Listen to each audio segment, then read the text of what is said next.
talk about economic rent and housing and how China can avoid the problems that the United States has suffered from. How can you keep your housing and your commercial real estate affordable so that you're not going to raise the cost of living and raise the cost of doing business and have to price yourself out of the market?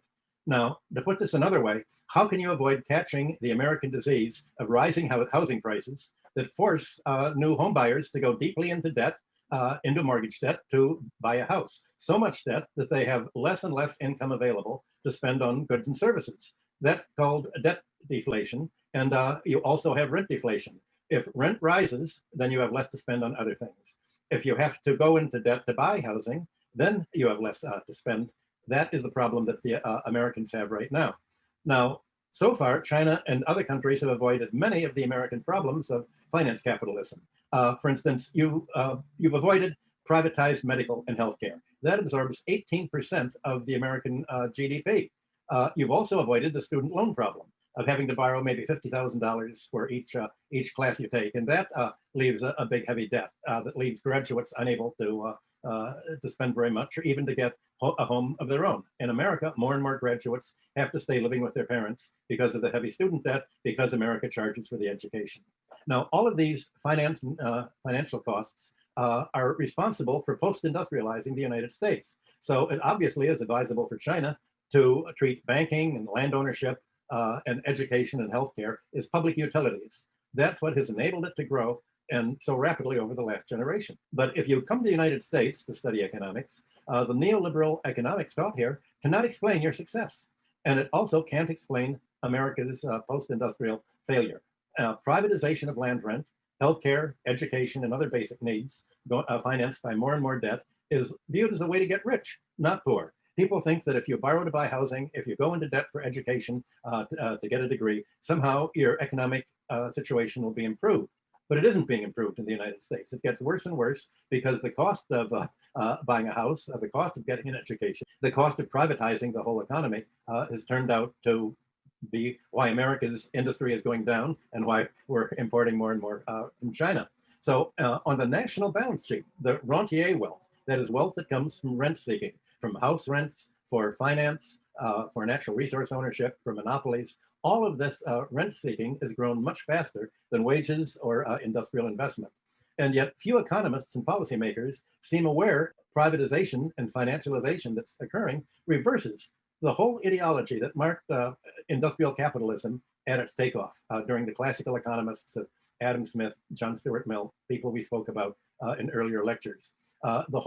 Nobody expected in the 19th century that families would get rich by going into debt to borrow bank credit, and that the land rent would be paid to bankers as mortgage interest. In the 19th century, on almost all the countries, people expected the land's rent to become the tax base. It would be taxed away so that the government would not have to tax labor, would not have to tax capital. It would all be just from the rising value of the land rent. Instead, that has not occurred. Governments have even untaxed the land and its rent so that they can leave more and more of the rent available to be pledged to banks, to make loans, to bid up the price of property. And you've had bank credit inflating housing prices here and creating an idea that if you can go into debt to finance an increase in the value of a house, then that's creating wealth. And it's not really creating wealth, it's creating debt. People only look at one side of the balance sheet. Well, Britain, France, and most other nations spent most of the 19th century in a long political fight to break the power of the hereditary landlord class that was carried over from feudalism. The warlords had conquered Europe and taken the land for themselves, and they charged rent as a kind of tribute. And they also gained a stranglehold on politics because the upper houses of almost all European countries, like the House of Lords in London, were in charge of writing the legislation and preventing themselves from being taxed. The House of Lords and the upper houses in France, Germany, the Senate in America, was able to block any kind of economic reform that would have favored industrial capitalism. And so you had the main reform movement in the 19th century was led by advocates of industrial capitalism against the remnants of feudalism, against the landlords that are left over. But that fight lost. By the end of the 19th century, rent wasn't taxed. In fact, land ownership was democratized, but it was democratized on credit. In other words, the landed aristocracy of Europe basically sold out. They could see the handwriting on the wall. They could see they were about to be taxed. So, okay, they sold their lands over maybe 50 years, 100 years, and bought stocks and bonds and became a financial class.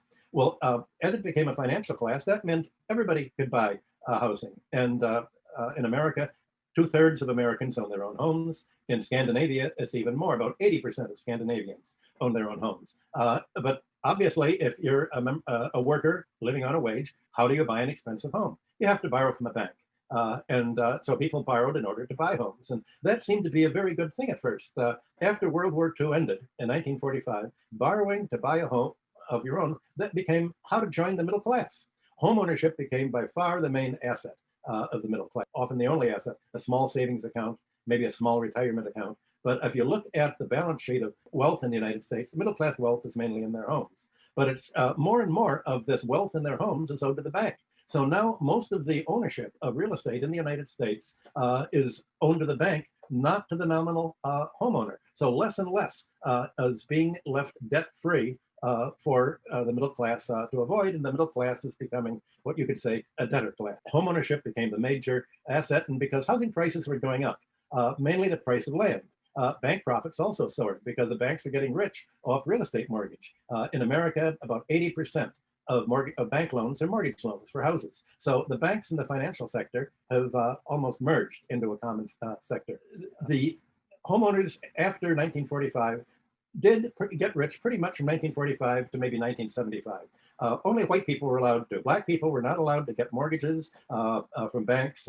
The government would not guarantee and insure mortgages that were made to black people. They had to live in special neighborhoods or ghettos that were redlined, and banks wouldn't lend to them, and the cities wouldn't provide services there. So you had a kind of two-track economy. You had blacks living in rental income without homes. You had whites owning homes, and you had the inner cities falling apart. So much that there was called white flight to the suburbs. White people moved out of the cities into the suburbs, and that left New York City near bankrupt in 1974. But beginning in the 1980s, inner cities began to be torn down, gentrified, and creating a whole new wave of debt finance to housing price inflation, and prices of housing have been soaring since about 1980. Nearly everybody from 1945 to the 1960s could buy a home with a 30-year self-amortizing mortgage. That meant that if you were a member of the working class, you could go to a bank and they would see how much do you make. They would say, okay, you can afford to pay 1/4 of your income for the bank mortgage. And the bank mortgage will give you, it'll all be amortized itself. It'll be completely paid off in 30 years. And they figured 30 years is about as long as the working life of a normal.